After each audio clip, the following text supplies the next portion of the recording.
press the bell icon on the YouTube app and never miss another update.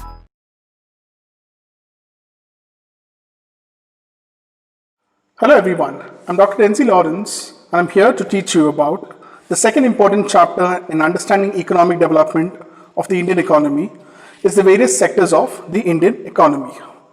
Now in this chapter, let's look at some of these pictures which are given here. You'll find that people are engaged in various economic activities. Some of these are activities which are producing the goods, some are producing services, and these activities are happening around us as the very minute even as we speak. How do we understand these activities? One way of doing this is to group them, where we classify them according to certain important criteria. Now these groups are called sectors. Now as you can see in the chapter here it's given, when you look at the pictures here, you can look at the various sectors. Now in the first picture here, you can see that the cultivation or the making of bricks is a sector in itself. Then the textile industry is an important sector. Then could be delivery of services, could be even your coolie workers, or could be even the rearing and production of cotton. Now let's begin by looking at the various kind of economic activities. Now there are various kinds of activities which are undertaken directly using the natural resources. For example, the cultivation of cotton. Now this usually takes place within a crop season. For the growth of the cotton plant, we may depend mainly but not entirely upon natural factors like rainfall, sunshine and climate. The product of this activity, where cotton is a natural product, similarly in the case of an activity like dairy, we are dependent upon the biological processes of the animals and the availability of fodder. The product here, milk, is also a natural product. Similarly, minerals and ores, which are also natural products, when we produce a good by exploiting the natural resources, it is an activity of the primary sector. So first and foremost, we need to understand the various types of economic activities. So the primary sector is the one which actually produces your natural goods.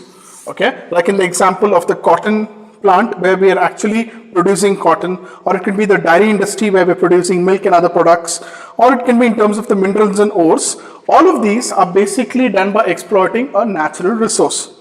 So this is a primary sector. Now why is it called primary?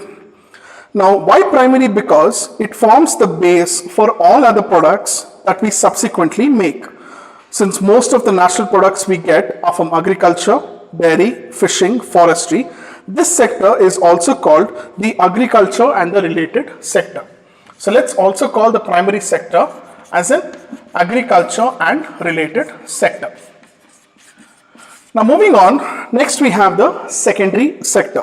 The secondary sector covers activities in which the natural products are changed into other forms by ways of manufacturing. Now this is usually associated with some form of industrial activity. Now here we see this is the next step after primary, and the product which is not produced by nature has to be made, and therefore some element of process of manufacturing is essential. Now this could be done in a factory, it could be done in a workshop, or it could be done at home.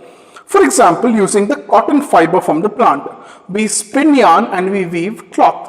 Using sugarcane as a raw material, we make sugar or good. We convert the earth into bricks and use these bricks to make the houses and buildings. Since this sector gradually became associated with different kinds of industries that came up, it is also referred to as the industrial sector.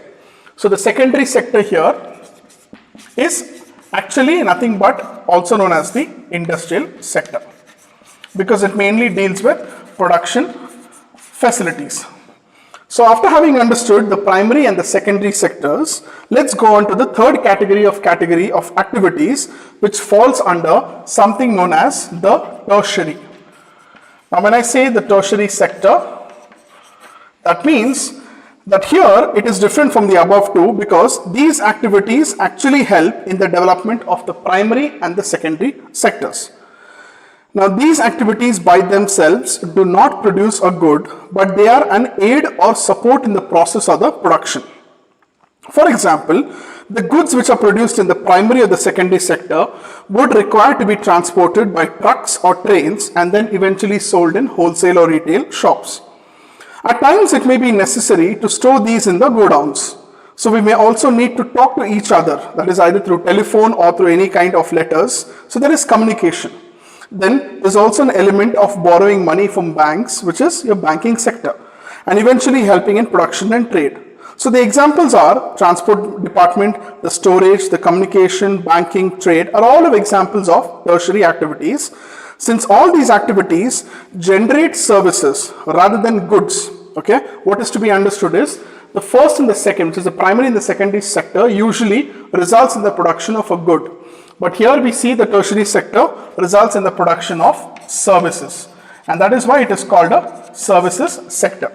Now this is what is the basic classification of the type of economic activities: primary, secondary and tertiary. Quickly summarizing this, primary are the ones which is agricultural and related, because here you're actually taking the natural resources and you're creating it. For example, the cotton which is grown, or it could be the mineral ores which are mined, or it can be the production of milk from dairy. Then comes your secondary sector, which is mainly where development of factories and industries, because whatever you get from the primary sector is then processed to make or manufacture a good. So here we see that cotton becomes a certain cloth, or similarly we see that bricks, are basically coming from the earth which is mined from the primary sector. Eventually, tertiary sector is the one which actually aids in the development of these first two processes. That is why it is referred to as a tertiary sector. And examples are the transport industry, the storage facilities, the communication, the banking, so on and so forth. All of these are basically resultant in services, and that is why this is different from the first two, and that is your basic classification of primary, secondary and tertiary. Now, service sector also includes some essential services that may not directly help in the production of goods. For example, you require teachers, you require doctors, all of them who provide personal services such as washermen, barbers, cobblers, lawyers, and people who do administrative and accounting works. That means in recent times, certain new services based on information technology, such as an internet cafe, ATM booths, call centers, softwares have all become very, very important in nation building. Now, this is an example of how economic activities can be briefly understood. Now, in table 2.1 is an example of economic activities where it gives you an example and what does this show. Okay, let's quickly just run through the example given here. Imagine what would happen if farmers refuse to sell sugarcane to a particular sugar mill. The mill will have to shut down. What does this show? That you see that the secondary or the industrial sector is dependent upon the primary. So if you don't grow or if you don't get your sugarcane, eventually you're not able to produce sugar mills, or rather produce sugar from the mills. Eventually the mills will have to shut down and all the workers and the people involved in it will be affected. Another example here is, imagine what would happen to cotton cultivation. Okay, if companies decide not to buy from the Indian market and import all the cotton that they need from the other countries, the Indian cotton cultivation will become less profitable and the farmers may even go bankrupt, and eventually they cannot quickly switch to other crops and the cotton prices will fail. So what does this show? It is again interlinked. Okay, your secondary industry is linked to your primary industry. Farmers buying many goods such as tractors, pump set, electricity, pesticides, fertilizers. What would happen suddenly if the price of fertilizers will get increased? So once the fertilizer price increases, you will see the cost of cultivation automatically will be high and the profit what the farmer gets will go down. So people working in industrial and service sectors need food. Imagine if there's a strike by the transporters and the lorries who refuse to take the vegetables and the milk from the rural areas. So food will become scarce in urban areas, whereas farmers will be unable to sell their products. So this is a classic example of how your primary, secondary and your tertiary sector, that is agriculture, industrial and services, are all intertwined or interlinked in order to ensure a nation's productivity to the fullest form. Now this was an example of how the various types of economic activities are there in our country. Moving on, let's try to compare between the three sectors. Now, when we have studied about the primary, secondary and tertiary sector, why is it important to compare between them? How do we compare in terms of what criteria, and eventually what are the characteristics which enable us to differentiate between them? Now, to begin with, comparing the three sectors. Okay, comparison between the primary, the secondary and the tertiary.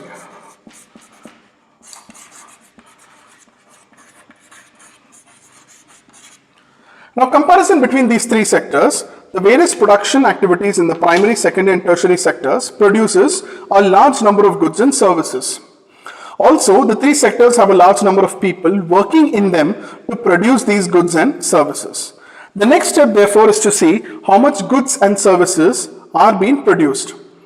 And then how many people work in each sector, and then in an economy, could there be one or more sector which are more dominant in terms of total production and employment, while other sectors are relatively small in size.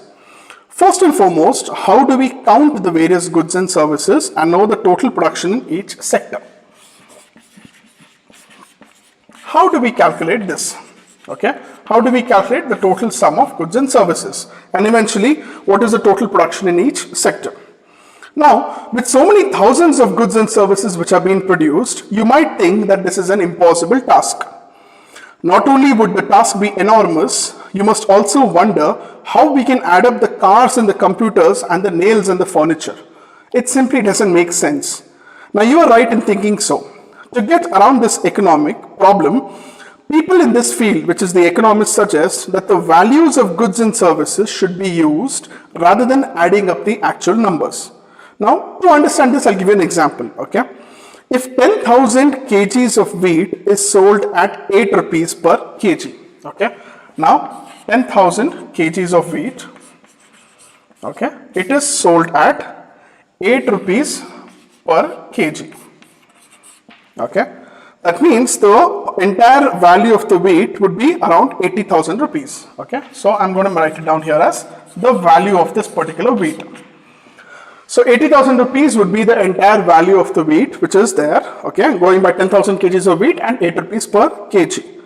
The value of 5,000 coconuts at 10 rupees per coconut will be 50,000, okay.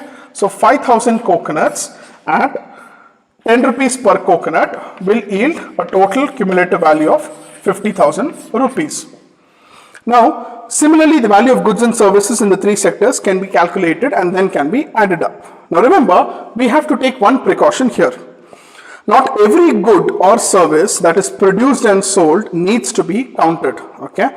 It makes sense only to include the final goods and the services. For instance, a farmer who sells wheat to a flour mill for 8 rupees per kg, the mill will grind the wheat and sell the company using the flour and things like sugar and oil to make 4 packets of biscuits. It sells biscuits in the market to the consumers for 60 rupees. That means 15 rupees per packet. Now, biscuits are the final goods, which actually are the goods reaching the consumer.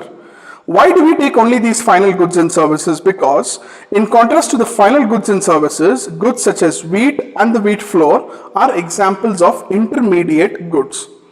Intermediate goods are used up in producing the final goods and services.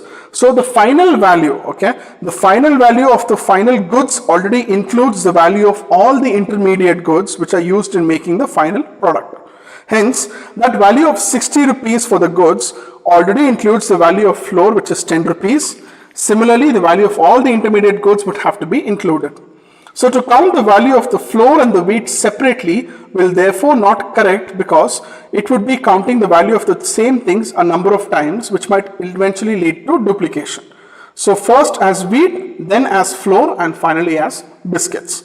So what do? The value of the final goods and services produced in each sector during one particular year provides the total production of the sector for that particular year. And the sum of production in these three sectors gives what we call the gross domestic product, GDP. Now let's try to understand what exactly is GDP. Now GDP stands for a gross domestic product. Now like I mentioned, you are adding up the final product of the final goods.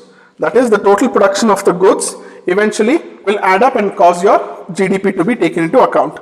So your gross domestic product,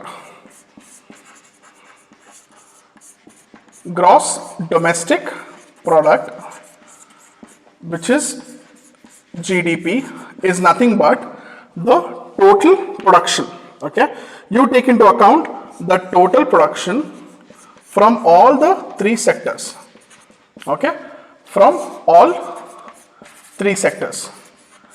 Again, what has to be importantly noted here is, from all the three sectors, you're taking only the final good or the service which is given. So the value of all the final goods and services produced within the country, that is within the boundaries of a country, will indicate the GDP of that particular nation. And that is how we understand GDP of a certain country is actually mentioned and given for as a publication. Now in India, this mammoth task of measuring GDP is undertaken by the central government ministry. This ministry, with various helps of government from departments of all the states and the union territories, it collects the information relating to the total volume of goods and services and the prices and finally estimate the GDP.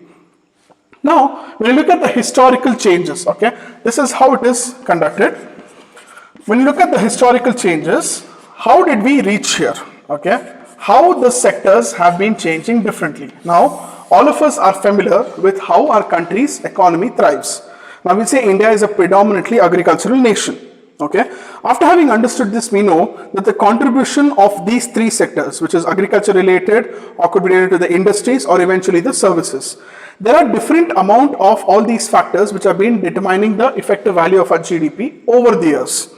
So generally it has been noted from the history of many and now developed countries that at the initial stages, the primary sector was the most important sector of economic activity. That means the primary sector is not just called primary because it is the most contributor. It is called primary because it is primarily responsible for the maximum amount of economic output for that particular country in that specific year. As the methods of farming changed, agriculture sector began to prosper. It produced much more food than previously. Now, many people could now take up other activities and there were increasing number of craft persons and traders, and buying and selling activities were increased by many times. Besides, there were also transporters and administrators or army, etc. At this stage, most of the goods produced were natural products from the primary sector and most people were employed in that sector. Over a long time, more than 100 years, and especially because new methods of manufacturing were introduced. Now factories started coming up and started expanding. Those people who had earlier worked on farms now began to work in factories. Now people began to use many more goods that were produced in factories at a cheaper rate. Secondary sector gradually became the most important in total production and employment. So hence over time, you see a paradigm shift has taken place. That means importance of the sectors has changed. Now this is the major factor which we have to understand. Okay, the importance of sectors. Now as given in the example here before, we see that various sectors started to contribute to various aspects of the economy. So as there was a shift in agricultural based economy to an industrial based economy, you have to understood that many of them shifted and contributed. That means there was a paradigm shift, that was a translation shift in how the employment and how the production was happening. And that is how you see that the primary retained its importance and secondary overall generated more employment and production and eventually become as good as the primary sector. Now in the last 100 years, there has been a shift from secondary to tertiary in the developed countries. Okay. Now in the developed countries, like I say, most of the modern economies, the service sector has become the most important in terms of production. Now what do we understand here is the tertiary sector, which is the service sector, is contributing maximum to the GDP. Okay, it's like three people working towards one common goal, and initially the primary sector did, which strengthened the secondary sector, which is the industries, and eventually you look at the developed countries, there is a shift from the secondary to the tertiary. That means now services produce more employment opportunities and adds up in terms of the total production scheme. Now most of these are actually people who are working in the service sector, and this is a general pattern which is observed in the developed countries. Now what is the total production of employment in the three sectors in India? Over the years, whether there have been changes in this pattern, we shall see in the next section. Okay, but for now we need to understand the core ideas of GDP and how they are calculated. Now here, when you compare the three sectors, briefly if I have to summarize this aspect, you need to see that there has always been an increased importance for every factor strengthening the other sector. Okay, you start off with your primary sector, eventually strengthening your secondary sector, and then further on strengthening your tertiary sector. So when you look at the examples of such economic activities, the development of economy of any particular nation, okay, you need to understand only when you see in that aspect. Now to understand that, there's a brief note which this is actually summarizing. Now, economy is best understood only when we study its components or sectors. Okay, it is like understanding a language, you need to know the grammar of it. Sectoral classification is done on the basis of various criteria. Okay, like I mentioned, we have primary, secondary, tertiary. Other classifications include either it is organized or unorganized, and another classification is public or private. Okay, all of these is what we can notice in our day-to-day life. Now, it is important to emphasize the changing roles of these sectors and need to understand the rapid growth of service sector in today's generation. Okay, so the basic concepts, like I mentioned to you, the gross domestic product and employment, all of these things are important and you need to understand them through terms of examples. Okay, now all of these can be either placed into primary, secondary or tertiary, and then you actually have to understand that whatever we see around us, you must be able to classify. For example, you look at a factory, you know that this is a secondary sector. You look at some farmer who's getting his basic agricultural produce, that is a primary sector. Or you look at the information technology and the employment opportunities in terms of services, you know that is the tertiary sector. So this important role of sectors is very, very important to understand the other problems which we shall be studying in this chapter in the due course of time. Okay, for example, problems like unemployment. When we say unemployment, what are we seeing? Okay, is it because of the change in the pattern of the sectors, or is it because the increased importance to service certain factors or certain sectors and the neglect of certain other sectors? And all of these is important. Okay, so once you look at the sources of information, you must make sure that all of this is taken from the real-time handbook of statistics on Indian economy. Okay, like I mentioned to you, the cost or the calculation of the GDP is done by the central government and they actually look into various aspects. So there are various credible sources of information which you can actually look up to in order to understand this context better. Okay, so that is a brief introduction about the sectors of the Indian economy. You need to know the various types of economic activities.